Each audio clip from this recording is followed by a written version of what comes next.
সাবেত রাদিয়াল্লাহু তাআলা আনহু, তারপর আবু বকর রাদিয়াল্লাহু তাআলা আনহুর একজন আত্মীয়, তার নাম হচ্ছে মিস্তা ইবনে উসাস রাদিয়াল্লাহু তাআলা আনহু, এবং রাসূল সাল্লাল্লাহু আলাইহি ওয়াসাল্লামের শালিকা হামনা বিনতে জাহাশ, এই জাতীয় কয়েকজন লোকও এই রুমর, এই গুজবে কান দিয়ে তারা এটাতে ছড়িয়ে পড়লো, জড়ায় পড়লো, তারাও এটা ছড়াতে লাগলো পুরো মদিনা সমাজের ভেতরে। মানে একটা গুরুগম্ভীর অবস্থা, সবার মধ্যে শুধু কানাঘুষা কানাঘুষা কানাঘুষা। তো মজার ব্যাপার, আম্মা জান আয়েশা রাদিয়াল্লাহু তাআলা আনহা এগুলো কিছুই জানতেন না। তিনি আল্লাহওয়ালা নারী, বাসায় এসে জ্বরে আক্রান্ত, চিকিৎসা নিচ্ছেন, আল্লাহর কাছে দোয়া করতেছেন, তিনি এগুলো কিছুই জানেন না। কিন্তু আম্মা জান আয়েশা এটা টের পেলেন যে রাসূল সাল্লাল্লাহু আলাইহি ওয়াসাল্লাম আগে যে ভালোবাসা দেখাতেন, এই ভালোবাসার এখন দেখান না।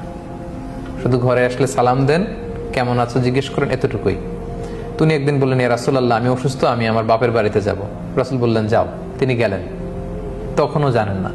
বাপের বাড়িতে একদিন নারীদের সাথে করে তিনি মরুভূমিতে প্রাকৃতিক ডাকে সাড়া দিতে যাবেন, তখন একজন তাকে বলল যে, আয়েশা, তোমার নামে তো মদিনার সোসাইটিতে এই কথা ছড়াচ্ছে।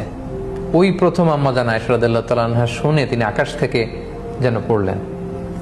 তিনি যতটুকু অসুস্থ ছিলেন এটা শুনে মানসিকভাবে আরো অসুস্থ হয়ে পড়লেন। তিনি বলেন যে কাঁদতে কাঁদতে যেন আমার চোখের পানি শেষ হয়ে গেল, যে আমাকে নিয়ে সমাজে এত বাজে কথা হচ্ছে।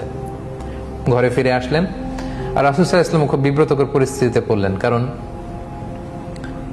ওনার স্ত্রী, উনি একজন নবী, নবীর স্ত্রীর ব্যাপারে, আমাদের আম্মা জান আয়েশা রাদিয়াল্লাহু তাআলা আনহার ব্যাপারে এমন কথা ছড়াচ্ছে, আর আল্লাহ তাআলাও কিছু জানাচ্ছেন না। রাসূল সাল্লাল্লাহু আলাইহি ওয়াসাল্লাম জনে জন জিজ্ঞেস করলেন যে, আলী, তুমি কি মনে করো, আয়েশা কি এটা করবে? আলী রাদিয়াল্লাহু বলেন, আমি তো ওনাকে ভালোই জানি, তবে এত চিন্তিত হওয়ার কারণ নেই রাসূলুল্লাহ, প্রয়োজনে আপনি আরেকটা বিয়ে করবেন। আয়েশা রাদিয়াল্লাহু তাআলা আনহার দাসীকে জিজ্ঞেস করলেন, তুমি আয়েশাকে কেমন দেখেছো, সে কি এই কাজ করবে? সে বলল, আয়েশাকে তো আমি ভালো ছাড়া কোন খারাপ জিনিস দেখিনি রাসূলুল্লাহ তার মধ্যে, তবে মাঝে মাঝে আটার খামির বানাতে দিলে দেখতাম যে আয়েশা ঘুমিয়ে পড়েছে, বিড়াল এসে খামির খেয়ে ফেলেছে, এতটুকু দোষই আমি পাই, এর চেয়ে কোনো দোষ তো পাই না। রাসূল সাল্লাল্লাহু আলাইহি ওয়াসাল্লাম আয়েশা রাদিয়াল্লাহু তাআলা আনহার ব্যাপারে কোনো বাজে নেগেটিভ রিভিউ তিনি পেলেন না।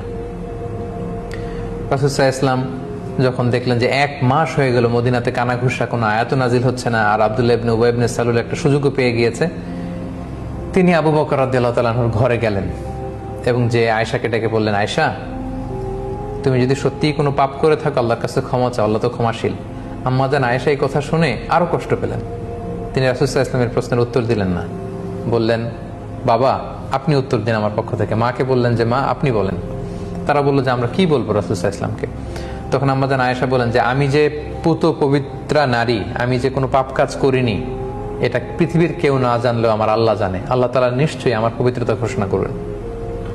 কিছুক্ষণ পর রাসূল সাল্লাল্লাহু আলাইহি ওয়াসাল্লাম একটু গম্ভীর হয়ে বসেছিলেন, হঠাৎ তিনি চোখ খুলে খুব খুশ মেজাজ নিয়ে বলতে লাগলেন, আয়েশা, আল্লাহ শুকরিয়া করো, আল্লাহ তাআলা তোমার পবিত্রতা বর্ণনা করে আয়াত নাজিল করেছেন।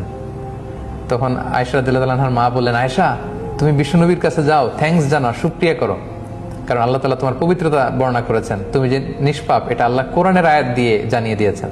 আম্মা জান আয়েশা বললেন, আমি রাসূল সাল্লাল্লাহু আলাইহি ওয়াসাল্লামের প্রশংসা কেন করব? তিনি তো আমাকে বিশ্বাস করেননি, বা তিনি তো আমার পবিত্রতা ঘোষণা করেননি।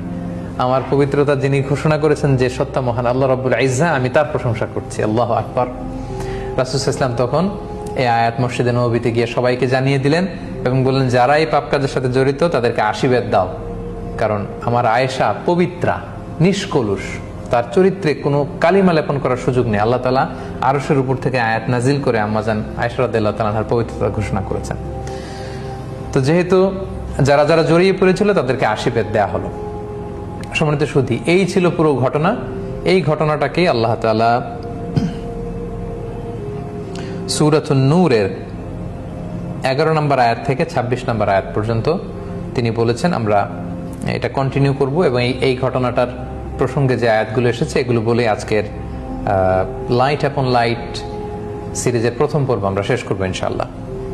সম্মানিত শুধু আপনারা পুরো ঘটনাটা জানলেন, এবার দেখি যে এই ঘটনাটাকে আল্লাহ কিভাবে উপস্থাপন করেছেন এবং আম্মা জান আয়েশা রাদিয়াল্লাহু তাআলা আনহাকে অপবাদ দেওয়াটা যে আল্লাহর কাছে কত বড় ছিল, আল্লাহ তাআলা যে কত নাখুশ হয়েছেন এবং মদিনাতে সাহাবারা কেন এটা নিয়ে কানাঘুষা করলো, কেন আম্মা জান আয়েশার পক্ষ নিল না, কেন আম্মা জান আয়েশাকে ডিফেন্ড করলো না, এ ব্যাপারে আল্লাহ তাআলা অনেক ধমক দিয়েছেন আয়াতগুলোতে, হুঁশিয়ারি দিয়েছেন, ওয়ার্নিং দিয়েছেন এবং সাহাবাদেরকে ভর্ৎসনা করে আমাদেরকে এই মেসেজটাই আল্লাহ তাআলা দিতে চেয়েছেন যে কারোর ব্যাপারে কিছু শুনেই ওই রুমর তোমরা গুজবে কান দিবে না, আগে সত্যতা যাচাই করে নিবে।